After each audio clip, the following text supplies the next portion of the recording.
And it was reiterated 2 days ago by President Trump in a very clear message. So all of us have now to back this unconditional ceasefire for 30 days and increase pressure on Russia.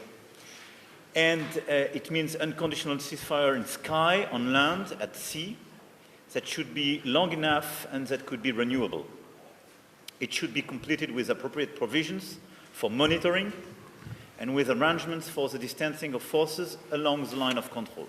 And it's very important to engage with the US for them to be in charge of the monitoring, with the assistance of all those who want to join, and France is obviously ready to join, but it's very important to have the UN's involvement. We need a clear mechanism for the attribution of potential violations with robust penalties applied.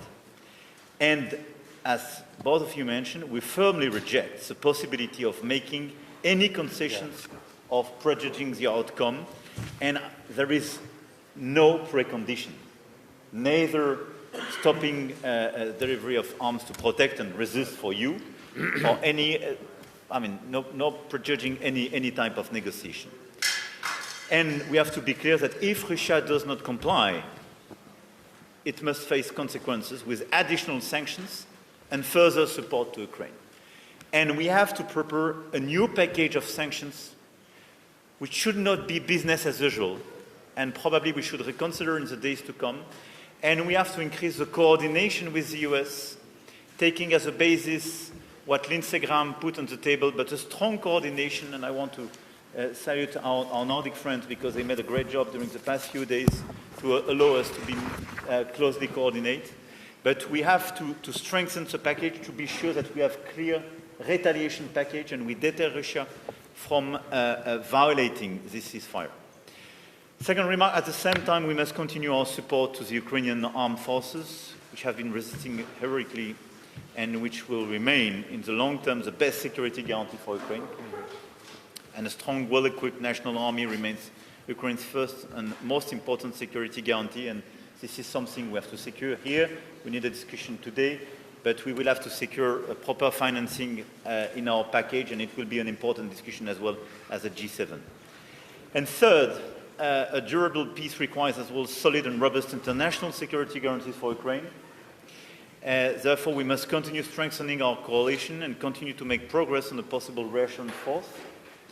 In accordance with the mandate expressed in March, efforts led by France and the UK, together with the Ukrainians and other contributing partners, continue on a daily basis, and the military work and planning on parameters of the Russian forces is ongoing.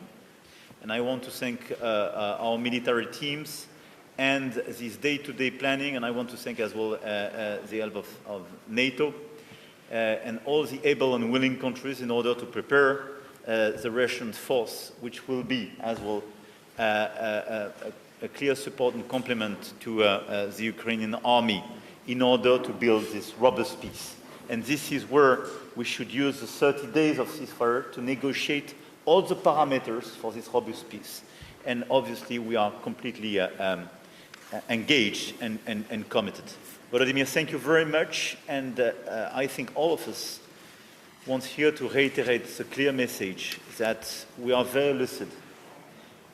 80 years after the end of the Second World War, that you are on the right side of history because you protect your sovereignty, your territory, and doing so, you are at the forefront as well of the protection of the whole European territory and what we built after the Second World War. Thank you. Thanks so much.